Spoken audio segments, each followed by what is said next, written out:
제목을 두 개로 항상 하려고 합니다. 먼저는 이 내용에 대해서 제가 기도하면서 요약해서 한 거고, 두 번째 줄은 이제 그 말씀 안에 있는 중요한 말씀을 가지고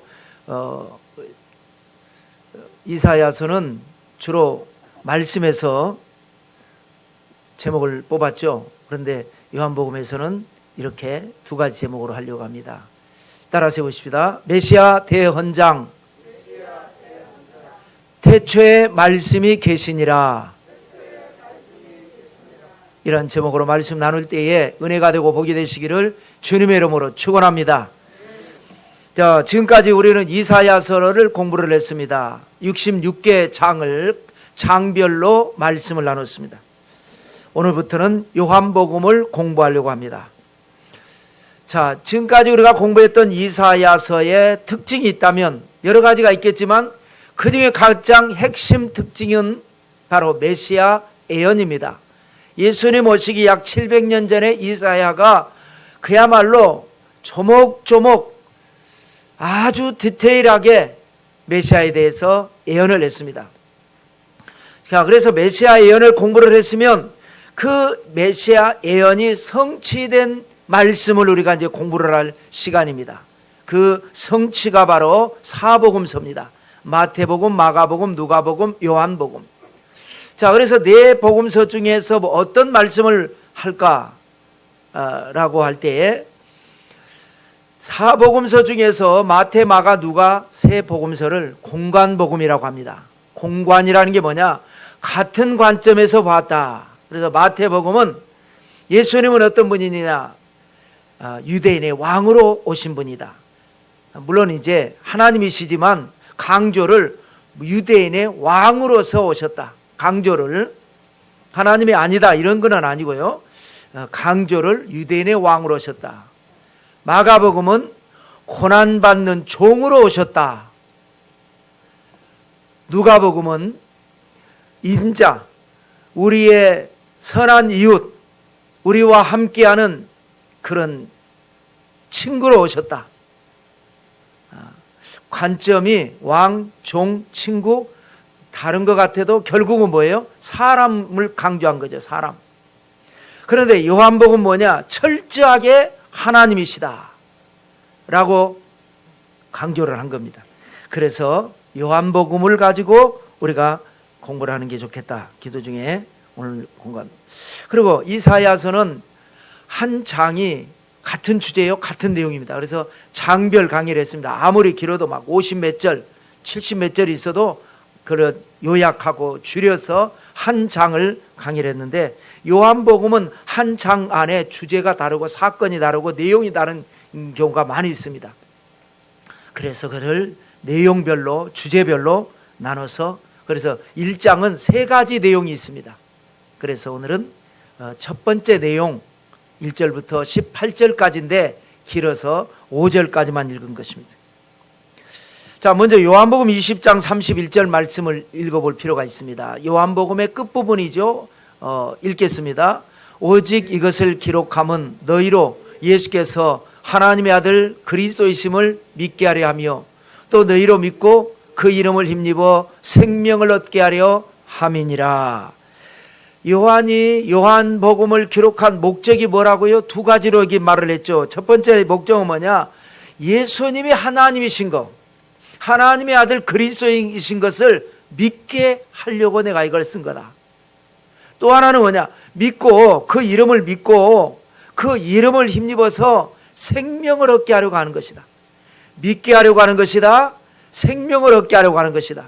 그러므로 우리가 요한복음을 잘 공부하면 우리의 믿음이 더 견고하게 되고 그 믿음으로 말미암아 하나님이 주시는 생명을 얻는데 조금도 부족함이 없게 될 것입니다.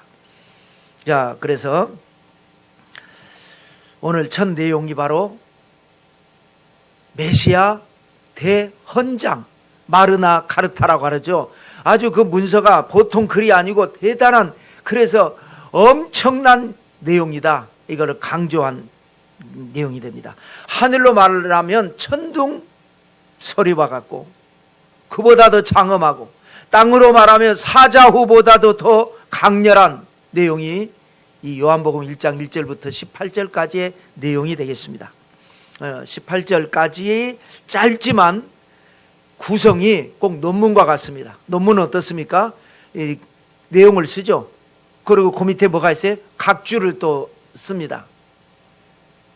설명을 한 거죠. 그 다음 페이지 넘어가면 또 내용 쓰고 그 밑에 각주가 있고, 내용, 그러니까 본문과 각주가 있는 것처럼 이 짧은 18절이 1절부터 13절까지가 본문 내용이에요. 4가지 내용이에요. 그런데 14절부터 18절까지 또 위에서 다루었던 내용을 다시 한번 또 얘기하는 거예요. 그게 뭐냐? 각주입니다. 여기에서 말했던 4가지의 내용을 여기에서 다시 한번 또 얘기하는 거예요. 4가지로. 그래서 이 4가지 내용을 4가지 대지로 하는데, 본문 따로 각주 따로 하면 복잡해지니까 첫 번째 주제를 이야기할 때에 내용과 밑에 있는 각주를 땡겨가지고 같이 설명하고 해서 4가지 대지로 설명을 하겠습니다. 하나님의 은혜와 축복이 함께 하시기를 주님의 이름으로 축원합니다. 첫째는 메시아의 본질입니다. 메시아가 어떤 분이냐, 메시아가 도대체 누구냐, 뭐냐, 하나님이시다라는 거예요. 정통과 이단을 구분하는 선이 바로 이겁니다. 정통교회는 예수님은 하나님이시다, 이렇게 믿습니다. 모든 이단들은 예수님은 엘리야나 에레미야와 같은 선지자 중에 한 사람이지 하나님이 아니다 라고 합니다. 그러면 왜 그러느냐? 왜 정통은 예수님을 하나님이라고 믿느냐? 성경에 그렇게 기록되어 있기 때문에 그렇습니다. 그런데 왜 그러면 이단들은 예수님을 하나님이라고 하지 않느냐? 성경에 기록되어 있는데, 인간적인 생각 때문에 그렇습니다. 성경에 그렇게 기록은 되어 있는데 아무리 생각해봐도 하나님이 사람의 몸을 입고 왔다라는 게, 와가지고 사람들한테 두들겨 맞아갖고 죽었다라는 게 말이 안 되지 않냐 이거예요. 말이 상식적으로 말이 안 되지 않냐 이거예요. 그러니까 이건 아닐 거야. 인본주의죠. 성경에 그렇게 기록되어 있기 때문에 우리 이성으로 이해할 수 없어도, 상식적으로 이해할 수 없어도 초월하신 하나님의 초월적 사건이기 때문에 그냥 우리는 믿음으로 받아들이는 것이 우리 정통교회의 모습입니다. 자, 한번 볼까요? 1절부터 3절까지입니다. 읽겠습니다. 태초에 말씀이 계시니라. 이 말씀이 하나님과 함께 계셨으니 이 말씀은 곧 하나님이시니라. 그가 태초에 하나님과 함께 계셨고 만물이 그로 말미암아 지은 바 되었으니 지은 것이 하나도 그가 없이는 된 것이 없느니라. 이게 그대로 나오지 않습니까? 그런데 태초에 말씀이 계시니라. 어디서 좀 들어본 말씀 같지 않습니까? 창세기 1장 1절에 태초에 하나님이 천지를 창조하시니라 라는 말씀하고 이 구약의 첫 말씀, 그리고 신약 복음서의 첫 말씀이 바로 뭔가 연결을 시키는 비밀 통로와 같습니다. 태초에 하나님이 천지를 창조하시니라. 태초에 말씀이 계시니라. 자, 그런데 중요한 건 뭐냐? 이 말씀이 하나님과 함께 계셨다라는 거예요. 태초부터 있었던 말씀이 어느 날 갑자기 생긴 것이 아니라 말씀이 원래 있었는데 그 말씀이 하나님과 함께 계셨다. 더 중요한 건 뭐냐? 이 말씀이 곧 하나님이시다. 이것도 여러분 상식적으로 말이 안 되는 겁니다. 여러분 저를 예를 들어 볼게요. 제가 있어요. 임성명 목사가 여기 있습니다. 임성명 목사 옆에 누가 함께 있습니다. 누군지는 알 수 없어요. 뭐 보면 아는 사람도 있고 뭐 봐도 모를 수도 있죠. 그러면 이 사람이 누군지는 알 수 없을지라도 최소한 임성명은 아닙니다. 임성명 목사 옆에 함께 있는 사람은 절대 임성명은 아니에요. 그러지 않아요. 이게 말이. 그런데 말씀이 계셨는데, 하나님과 함께 계셨는데 하나님이라는 거예요. 이게 뭐냐? 이위일체입니다. 아직 성령이 안 나오셨으니까 성령까지 나오면 삼위일체인데 하나님 옆에 말씀이 계셨는데 말씀이 하나님이라는 거예요. 그럼 여기도 하나님, 여기도 하나님. 그럼 하나님이 이위일체라는 거예요 지금. 그런데 이거를 안 믿는 거예요. 못 믿는 거예요. 이걸 믿는 것이 그때부터 올바른 신앙이 열리는 겁니다. 하나님 옆에 말씀이 계셨는데 이 말씀이 하나님이라는 거예요. 하나님이 여기 있다면서요. 그러게 여기도 하나님이고 이거는요. 이게 하나님이라니까. 이거는요. 계속 반복만 하는 거예요. 말씀이 하나님과 함께 계셨는데 이 말씀이 하나님이시다. 자, 그 다음에 또 3절에는 뭐라 그럽니까? 만물이 그로 말미암아 지음받아. 그가 뭐예요? 말씀. 그가 뭐예요? 하나님. 만물이 모든 천지 창조를 하나님이 말씀으로 창조하셨잖아요. 빛이 있으라 하심에 빛이 있었다. 둘째 날에는 궁창이 드러나라 하심에 궁창이 드러나서 하늘이 열렸다. 천하의 물이 한 곳으로 모이고 묻이 드러나라 하심에 바다와 육지가 갈라지게 됐다. 말씀으로 천지를 창조하셨습니다. 말씀으로. 자, 그러니까 그러면서 지은 것이 하나도 그가 없이는 된 것이 없느니라. 그가 바로 뭡니까? 말씀 없이는 된 것이 없습니다. 그는 뭡니까? 인칭대명사입니다. 말씀인데 인칭대명사를 사용을 한 겁니다. 그러니까 하나님을 그렇게 표현한 거죠. 이렇게 여기에 대한 예수님은 하나님이시다라는 말씀을 요한이 선포를 한 거죠. 그러면서 각주를 해서 또 설명을 한 겁니다. 쭉 건너가서 14절을 읽겠습니다. 말씀이 육신이 되어 우리 가운데 거하심에 우리가 그의 영광을 보니 아버지의 독생자의 영광이요 은혜와 진리가 충만하더라. 말씀이 하나님인데 말씀이 육신이 됐다. 하나님이 육신, 사람이 됐다. 이것이 바로 우리 신학 용어로 성육신. 육신은 육신인데 세속적인 육신이 아니라 하나님이 대신 육신, 성육신, 거룩한 육신. 그런데 그 뭐라 그래요? 우리 가운데 거하심에. 아까는 뭐라 그랬어요? 말씀이 하나님과 함께 계셨으니 그 말씀이 하나님이다 그랬잖아요. 아까는 하나님과 함께 계신 말씀인데 이제는 그 말씀이 우리와 함께 거하심에. 그것이 바로 예수 그리스도라는 거예요.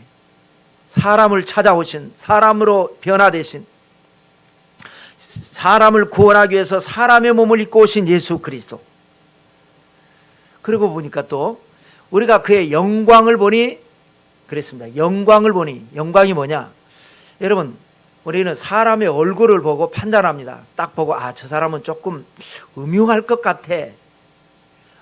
저 사람은 믿을 수 있을 것 같아. 그리고 얼굴 보고 판단, 또 관상을 보고. 근데 얼굴이라고 하지 않고 귀한 사람은 오간이라고 그랬습니다. 오간. 옥을 써가지고 옥. 임금은 용안. 하나님의 얼굴을 감히 하나님의 얼굴을 보니 이렇게 말을 할 수가 없는 거예요. 그래서 영광을 보니 그렇게 표현을 한 겁니다. 하나님의 영광을 보니까 어떠냐? 아버지의 독생자의 영광이요 은혜와 진리가 충만하더라. 그래서 독생자의 영광이 뭐냐?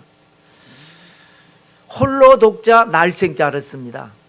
그러니까 외아들이 아니라 그냥 혼자 태어나신 분이다. 스스로 있는 자. 누가요? 예수님이 그렇다라는 겁니다. 예수님이 사람의 몸을 입고 오셨지만 그 원래의 모습은 뭐냐?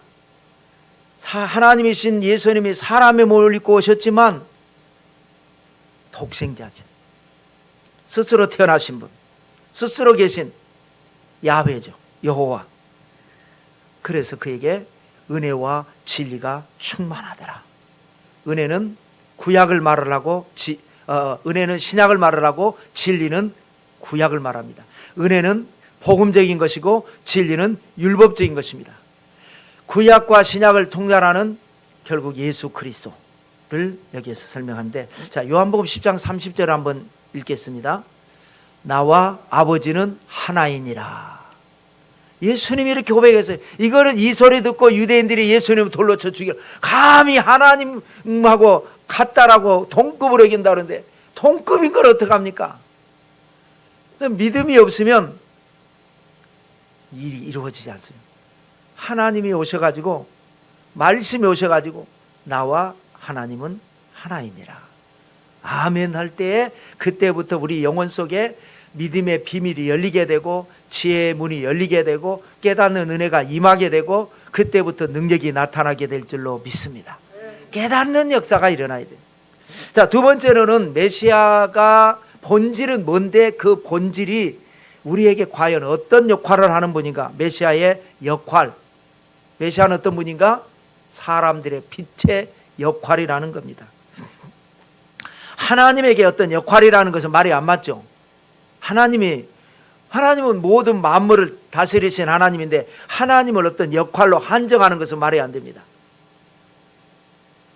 그런데 사람의 몸을 입고 오신 예수 그리스도의 역할입니다. 사람의 몸을 입고 오신 역할, 메시아의 역할, 그것은 바로 빛의 역할이라는 겁니다. 본문을 먼저 보면은 4절 5절입니다. 읽겠습니다. 그 안에 생명이 있었으니 이 생명은 사람들의 빛이라. 빛이 어둠에 비치되 어둠이 깨닫지 못하더라. 그 안에, 말씀 안에, 예수님 안에 뭐가 있다고요? 생명이 있다는 거예요. 그 생명은 어떤 생명이냐? 우리가 알고 있는 생명이 아닙니다. 영원한 생명. 우리가 알고 있는 생명은 7, 80년 살다가, 요즘은 이제 건강 100세 시대니까 한 100세, 또 이제 점점 더 수명이 길어지고 있으니까 지금 건강하신 분들은 100세까지 좀 건강하게 살잖아요. 우리 지금 젊은 분들은 120세까지 또 살란지도 모릅니다. 어쩌면 구약시대 같이 막 800년, 900년으로 늘어질란지도 모릅니다. 그러나 아무리 1000년을 산다 한들, 10,000년을 산다 한들, 100만 년을 산다 한들, 영혼을 놓고 보면 밤의 한 경점 같을 뿐입니다. 그런데 영원한 생명이 어디에 있다고요? 우리에게 있지 않습니다. 그 안에, 말씀 안에, 예수님 안에 있습니다. 그런데 이 생명이 사람들에게 비춘다라는 거예요. 빛이니까. 그러면 어두웠는데, 캄캄했는데 후레쉬를 탁 켜서 비추면 환해서 보입니다. 안 보였는데 보이게 됩니다. 순식간에 달라져 버립니다. 예수님이 우리에게 비추면은 우리 안에 생명이 들어오는 겁니다. 근데 문제는 뭐냐? 아멘하고 받아들여야 되는데, 깨달아야 되는데, 빛이 어둠에 비치되 어둠이 깨닫지 못하더라. 어둠이니까. 그래서 여러분, 우리는 교회를 왜 나오고 이 시간에 왜 예배를 드립니까? 우리는 어둠에 속해 있지 않기 때문에 그런 겁니다. 우리가 물론 뭘 많이 알고, 성경에 대해서 많이 알고, 진리에 대해서 많이 아는 건 아닐지라도 단순하게 그냥 예수님이 하나님이신 것이 믿어지고 하나님께서 인도하심에 아멘하고 그냥 온 거예요. 그러다 보니까 우리는 빛 가운데 있기 때문에 예수님을 믿고 예수님께 예배를 드리는 겁니다. 근데 여러분, 가족 중에서도, 여러분 친한 사람들 중에서도 다른 거는 의기투합되고 잘 맞는데 아무리 얘기해도 예수님은 안 믿는 사람이 있어요. 왜 그렇습니까? 어둠에 속해 있으니까 깨닫지 못하는 거예요. 빛이 들어오는데도 못 받아들이는 거예요. 그렇다고 해서 너무 낭망할 건 없습니다. 때가 되면 어느 날 믿게 돼 있습니다. 그때를 위해서 우리가 기도하고 준비하고 전도하는 거죠. 그래서 빛 가운데 있으면 빛이 들어올 때에 그 빛이 아멘하고 받아들여져서 깨닫는 역사. 어둠에 속해 있으면 아무리 빛이 비춰져도 그 영원한 생명의 빛이 들어오지 않는 것이다. 그 다음에 이 역할에 대한 각주를 보면은 건너뛰어서 맨 마지막 절 18절에 이런 말씀이 있습니다. 읽겠습니다. 본래 하나님을 본 사람이 없으되 아버지 품속에 있는 독생하신 하나님이 나타내셨느니라. 이것이 역할이에요. 하나님을 본 사람이 없어요. 아는 사람이 본 적이 없으니까 알지도 못하죠. 하나님을 몰라요. 그런데 예수님이 역할이 비춰주니까, 그래서 예수님으로 말미암아 하나님을 알게 되는 겁니다. 예수님 뭐라고요? 말씀이라고 그래요. 말씀을 통해서 알게 되는 거예요. 우리가 뭘 보고 뭘 만져보고 그게 아니라 말씀을 통해서, 말씀이 기록된 말씀은 로고스인데 어느 날 그 말씀이 내 심장 안에 들어와서 레마로 바뀌는 순간, 깨달아지는 순간, 그것이 이제 하나님을 알게 되는, 독생하신 하나님이 본 적도 없는 하나님, 들은 적도 없는 하나님을 우리 안에 나타내셨다. 역할입니다. 그래서 여러분, 예수님을 잘 믿으면 영안이 열리게 되죠. 진리를 알게 되면 영안이 열립니다. 깨닫는 역사가 일어납니다. 엘리사 시대에 유명한 역사가 있었죠. 아람 왕이 북왕국을 멸망시키려고 그러는데 왕이나 장군들이나 병사들은 다 무능한데 이상하게 훨씬 더 강한 군사력을 가진 아람 왕의 군대가 이겨내질 못하는 거예요. 왜 그러냐?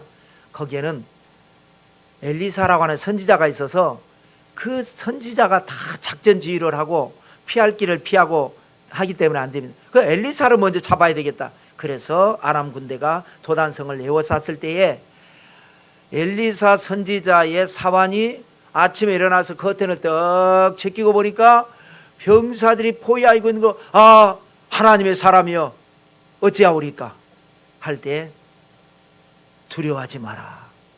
우리와 함께한 자가 저와 함께한 자보다 많으니라. 안 믿는 거예요. 우리와 함께한 자가 어디 있어요? 우리밖에 없는데. 그래서 하나님 저의 눈을 열어서 보게 하옵소서. 한번 읽어볼까요? 열왕기하 6장 17절입니다. 읽겠습니다. 기도하여 이르되 야훼여 원하건대 그의 눈을 열어서 보게 하옵소서 하니 야훼께서 그 청년의 눈을 여심해 그가 보니 불말과 불병거가 산에 가득하여 엘리사를 둘렀더라. 그래서 오히려 그들을 다 포위해가지고 잡아들인 역사가 일어났잖아요.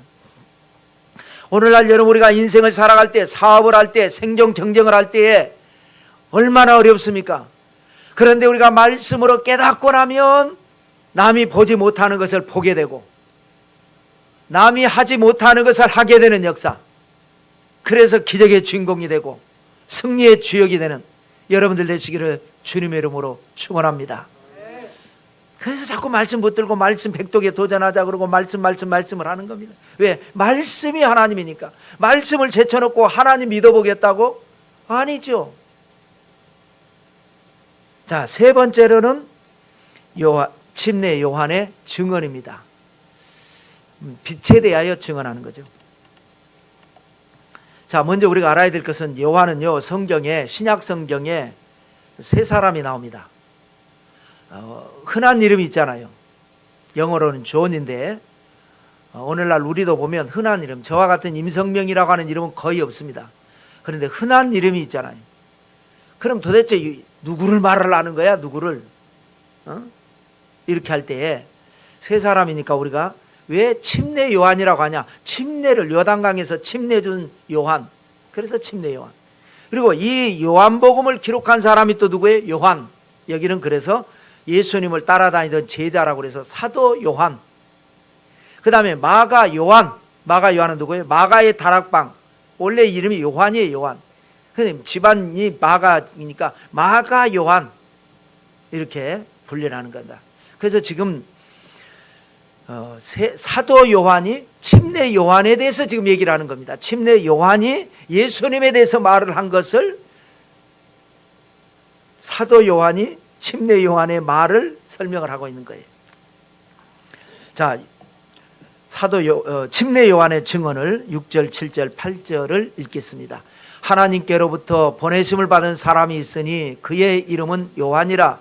그가 증언하러 왔으니 곧 빛에 대하여 증언하고 모든 사람이 자기로 말미암아 믿게 하려 함이라. 그는 이 빛이 아니요 이 빛에 대하여 증언하러 온 자라. 먼저 6절 보시면 그의 이름은 요한이라. 침례 요한이라. 나는 사도 요한이고 하나님께로부터 보내심을 받은 사람이 있는데 그의 이름은 침례 요한이다. 지금 이 얘기하죠. 그 다음에 7절은 뭐예요? 그 침례 요한이 왜 왔느냐? 증언하러 온 거다. 침례 주려고 온 게 아니고 왜 침례를 주느냐? 예수님을 증언하기 위해서 침례를 주는 것이고, 왜 왔느냐? 예수님을 증언하기 위해서 온 거다. 보세요. 곧 빛에 대하여 증언하고. 아까 예수님 빛이라 그랬잖아요. 말씀인데 빛의 역할을 한다 그랬으니까 빛에 대하여, 예수님에 대하여 증언하고, 그 예수님에 대해서 증언한다는 말이 무슨 말이냐? 사람들로 하여금 믿게 하는 것이다. 아, 예수님의 빛이시구나. 빛이 말씀이구나. 말씀이 하나님이시구나. 그래서 믿게 하려고 침례 요한은 증언하러 온 자다 라고 하면서 8절에 설명하기를, 침례 요한은 빛이 아니고, 이 빛이 아니고 빛은 예수님이시고 침례 요한은 이 빛에 대하여 증언하러 온 자다 라고 하는 겁니다. 여러분, 흔히 이런 말이 있죠. 달을 보라고 손가락으로 가리켰더니 사람들은 달을 안 보고 내 손가락만 보더라. 유명한 말입니다. 이거는 오늘날 많은 경우가 그렇습니다. 본질을 잃어버리고, 왜냐하면 대부분 본질은 중요하기 때문에 나타나지 않습니다. 나타난 것은 이제 그를 증언하고 설명하고 돕기 위해서 온 것을 보고 믿는 거죠.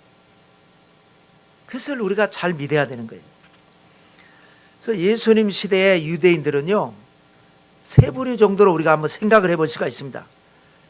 침례 요한도 네게 뭔데 여기서 침례 베푸느냐 배척을 하고, 예수님도 안 믿고, 최악이죠. 어떤 사람은 침례 요한에게는 열광을 해요. 와, 대단한 사람이다. 저 사람이 요단강에서 침례를 베푸는데 막 그 무시무시한 로마 군병들에게도 막 회개하라, 천국이 갖고 왔냐, 이 독사의 자식들아, 그러면 다들 벌벌 떨고 침례가, 대단한 사람이다. 그런데 예수님은 안 믿는 또 부류가 있어요. 예수님은 고난받는 종으로 묵묵히 십자가를 지고 고난의 길을 갔기 때문에 안 믿은 거예요. 요한은 신비스럽잖아요. 사람들과 함께 거하지 않냐고 광야에 거하잖아요. 메뚜기와 석청을 먹잖아요. 집안이 좋잖아요. 예수님은 아주 거슬러 올라가면 다윗까지 올라가지만 현재로서는 목수집의 아들이고, 이 침례 요한에게는 열광하는데 예수님은 안 믿는 사람. 가장 좋은 거는 침례 요한의 증언을 듣고, 아, 그래요? 예수님을 믿고 따는 사람. 이것이 바로 제자들입니다. 오늘도 우리는 증언을 듣고 예수님을 믿는 자, 전도자의 말을 듣고 예수님을 믿는 자. 나중에 사마리아 사람들이 어떻습니까? 사마리아 여인에게 하니까 이 사마리아 여인이 폐쇄적으로 살다가 예수님 만나서 변화돼가지고 물동이를 버려두고 자기 동네 가서 사람들에게 전하니까 와가지고 예수님 보고 은혜를 받고, 사마리아 사람들 뭐라 그럽니까? 우리가 믿는 것은 내 말을 인해서가 아니라 내 말을 통해서 예수님을 우리가 직접 보고 믿음을 갖게 됐다, 이런 말을 합니다. 이것이 중요하죠.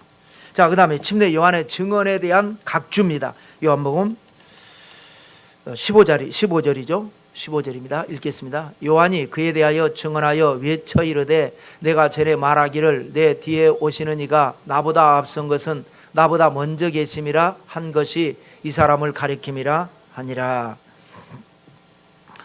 앞서, 먼저, 나중에, 이 사람은 언제나 이걸 따집니다.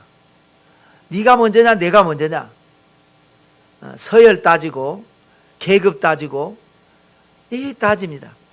그런데 누가 먼저 왔느냐? 침례 요한이 먼저 왔어요. 그래서 사람들은 먼저 온 사람을 이렇게 칩니다. 서열이 앞선다라고 생각을 합니다. 그런데 요한이 미리 증언을 하기를, 내가 오기는 먼저 왔지만 내가 먼저 와서 그 길을 닦기 위해서, 준비하기 위해서, 증언하기 위해서 온 것이지 진짜는 뒤에 오시는 분이다.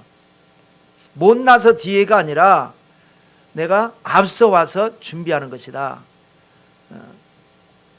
그가 비록 뒤에 오시지만 나보다 앞선 것은 나보다 먼저 계심이라. 이 말은 뭐냐? 그분은 하나님이시고 나는 사람인 것이다 라고 요한이 증언한 겁니다. 여러분, 중요한 것은 본질입니다. 하나님과 사람입니다. 사람이 먼저 오고 하나님이 뒤에 오셨어요. 그렇다고 해서 요한이 대단한 게 아니고 뒤에 오신 하나님 본질이 중요한 거예요. 그 다음에 섭리가 중요합니다. 하나님의 뜻이 중요합니다. 초대교회 때 바울과 바나바가 왜 갈라졌습니까? 그 좋은 사람들이 대판 싸우고 서로 갈라져 버렸습니다. 왜 그랬어요? 마가 요한 때문에 그랬어요. 철없는 마가 요한, 나중에 철 들었지만 변화됐지만 마가 요한은 왜 그랬어요? 자기는 어렸을 때 마가의 다락방에 예수님이 오시는 걸 봤고 거기에 제자들이 오는 걸 봤고 유월절에 그 모든 것을 듣고 보고 증인이잖아요. 그래서 자기 외삼촌 바나바가 예수님 시대 때부터 열심히 믿고 열심히 비록 12제자 안에 들어가진 않았지만 제자고 신앙생활을 열심히 했고 모든 사람들에게 칭찬받는 사람이고 그래서 안디옥 교회 담임 목사로 임명받았고 그런데 워낙에 우리 삼촌이 사람이 좋아가지고 바울을 박해하다가 갑자기 예수 믿어서 그런데 아무도 안 받아주니까 그 바울을 데리고 우리 공동 목회하자 해서 끌어줬으면 바울은 찍소리하지 말고 우리 외삼촌 밑에서 그냥 열심히 돕기는 할 것이지. 1차 선교 여행을 가는데 따라가는데 보니까 처음에 갈 때는 우리 외삼촌 중심이었는데 점점 외삼촌은 줄어들고 바울이 앞장서 가지고 성령이 바울을 통해서 역사하시니까 바울이 다 앞장서니까 네가 뭐냐 이거야. 네가 우리 외삼촌 밑에 붙어 있어야지 왜 네가 앞장서냐 이거예요. 너 옛날에 뭐 사람 죽였지 않냐 이거 핍박했지 않냐. 그러니까 사도 바울은 바울대로 마음이 상하고 그래 결국 부딪혀서 깨어지게 돼요. 나중에 회개하고 다시 화해했지만 이것이 인간의 생각입니다. 하나님의 섭리는 뭐냐? 바나바는 바나바대로 오늘날에도 2000년이 지난 바나바 사역을 하지 않습니까? 착한 사람. 바나바는 착한 컨셉입니다. 나서서 뭘 하는 게 아니라 착한 사람으로 언제나 그 사람 때문에 문제가 해결되고 그 사람 때문에 분쟁이 해결되고 그 사람 때문에 좋게 되고 그 사역으로 해서 지금까지 천국 가서도 바나바는 바나바의 축복이 따로 있는 거예요. 바나바는 앞장서서 하는 사람이 아니에요. 비록 늦게 믿었고 핍박하고 스데반 집사 죽인 데 동참했지만 기질적으로 강한 기질이 있는 바울을 성령이 역사하셔서 세우면 아멘하고 해야죠. 인간적인 생각으로 우리 외삼촌이 앞장서고 네가 뒷장서야지 이게 아니라는 거예요. 지금 요한이 그 얘기하는 겁니다. 비록 내 뒤에 오셨지만 그분은 하나님이시고 난 사람이다. 섭리에 의해서 성령이 역사하시고 아니다. 이것을 받아들일 것이 진정한 믿음이고 이렇게 받아들일 때에 기적이 일어나는 겁니다. 자, 마지막 네 번째로는 성도의 믿음입니다. 믿음은 어떻게 되냐? 하나님의 자녀가 되는 권세가 있게 된다. 먼저 본문을 보면 9절과 10절입니다. 읽겠습니다. 참빛 곧 세상에 와서 각 사람에게 비치는 빛이 있었나니 그가 세상에 계셨으며 세상은 그로 말미암아 지은 바 되었으되 세상이 그를 알지 못하였고. 이거는 뭐냐? 두 번째 대지에서 메시아의 역할에서 했던 비슷한 말씀입니다. 중요하니까 다시 한번 언급을 하고 난 다음에 11절 12절을 읽겠습니다. 11절 12절을 읽겠습니다. 자기 땅에 오매 자기 백성이 영접하지 아니하였으나 영접하는 자 곧 그 이름을 믿는 자들에게는 하나님의 자녀가 되는 권세를 주셨으니. 영접이라고 하는 단어가요 헬라어로 람바노입니다. 람바노. 온 마음을 다해 붙잡는다. 힘을 다해 붙잡는 물리적인 게 아니라 마음을 다해 붙잡는 것. 마치 신부가 신랑의 마음을 붙잡는 것. 그 간절함으로 붙잡는 것. 창세기 18장 2절에 보면 아브라함이 지나가는 나그네를 붙잡습니다. 우리 집에 오셔서 쉬었다가 가십시오. 근데 아니라고 폐를 끼치기 싫다고 가는데 간곡하게 요청해서 들여오게 해서 대접을 했는데 보니까 하나님과 천사들이 했습니다. 그런 마음으로 하는 것이 영접이라는 거예요.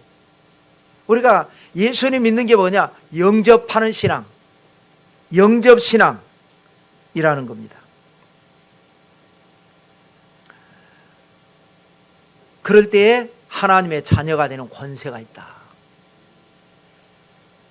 그게 뭐예요? 로마서 4장 17절에 보면요, 자녀이면 후사, 곧 하나님의 후사요 그리스도와 함께한 후사다 라고 하는 말씀이 있습니다. 하나님의 자녀가 됐다는 건 뭐냐? 후사가 된다는 겁니다. 후사는 뭡니까? 상속을 받을 자녀를 말을 합니다. 상속권이 있는 자녀, 엄청난 권세가 있는 겁니다. 그야말로 세상 말로 말하면 무소불위의 권세입니다. 임금님에게 무슨 마패 받는 것만 해도 대단한데, 이런 정도가 아니라 임금님보다 더 높은, 더 강한 하나님의 자녀가 되는 권세는 뭘로 받는다고요? 영접하는 자가 받는 겁니다. 그 이름을 믿는 자들이 받는 겁니다. 우리의 신앙은 어떤 신앙이 돼야 되느냐? 영접하는 신앙, 간절한 마음으로, 사모하는 마음으로 붙드는 신앙. 그냥 초신자 때는 어떻습니까? 야, 중국 교회 가자. 그래서 마음이 열려가지고 온 거예요. 무슨 간절한 마음으로 붙드는 것도 아니고 사모하는 것도 아닙니다. 뭣도 모르고 온 거예요. 그러나 말씀을 깨달으면서 진리를 발견한, 마치 보물을 발견한 사람이 다 팔아가지고 그 보물을 사는 것처럼 내 모든 것을 버려두고 예수를 따르니라. 영접신앙 갖게 되시기를 주님의 이름으로 축원합니다. 하나님의 자녀가 되는 권세를 가지고 마귀를 이기고 세상을 이기고, 그래서 기적의 주인공이 되시기를 축원합니다. 여기에 대한 믿음에 대한 각주가 16, 17절인데 읽겠습니다. 우리가 다 그의 충만한 데서 받으니 은혜 위에 은혜로라. 율법은 모세로 말미암아 주신 것이요 은혜와 진리는 예수 그리스도로 말미암아 온 것이라. 또 여러분, 기가 막힌 겁니다. 여러분, 우리가 다 그의 하나님의 충만한 데서 받으니 뭐라고 설명하겠어요? 여러분, 보육원, 부모 없는 애들이 살고 있는 보육원에는 애들이, 눈치가 좀 있는 애들은 차를 타고 오셔서 원장실에 가시는 분이 있으면 관심을 가지고 지켜봅니다. 눈치 없는 애들은 그냥 놀고요. 아, 누군가 입양하러 왔구나. 내가 될 수도 있고. 그런데 보니까 좋은 차를 타고 왔나? 옷차림은 어떤가? 마음씨는 좋아 보이는가? 그런데 그거는 이제 애 마음이고요. 부모 입장에서는, 또 입양하러 온 사람 입장에서는, 얘야, 네가 날 따라가면 우리 집 부자야. 주식 투자하는 것도 많고 땅 사는 것도 많고, 너 그러면은 부잣집 아들이 되는 거야. 이걸 어떻게 말로 설명합니까, 여러분? 그냥 하는 거죠. 우리가 예수님을 믿어서 하나님의 자녀가 된다는 것은 각주에 뭐냐? 하나님의 자녀가 된 권세라는 게 뭐냐? 하나님의 충만한 데서 받는 게 있다는 거예요. 그 충만이 뭡니까? 하나님의 충만이. 재벌의 충만은 뭡니까? 하나님의 충만은 뭡니까? 설명할 수가 없는 거죠. 그 엄청난 후사, 은혜 위에 은혜로라. 이것이 어디서 온다고요? 영접하는 자고 그 이름을 믿는 자들에게 주시는 하나님의 은혜요 선물이 될 줄로 믿습니다. 우리가 이 땅에서 이렇게 살지만, 때로는 예수 믿는다고 때로는 욕도 먹고 살지만, 영원한 세상에서 우리가 받을 하나님의 상급이요 하나님의 축복이 바로 뭐냐? 자녀가 되는 권세가 되는 겁니다. 영원한 권세가 주어지는 겁니다. 그러므로 여러분, 우리가 예수님 믿는 이 신앙, 영접하는 신앙, 꼭 붙드는 신앙으로 바이러스도 이기고 세상도 이기고, 그래서 기적의 주인공들이 다 되시기를 성부와 성자와 성령의 이름으로 축원합니다.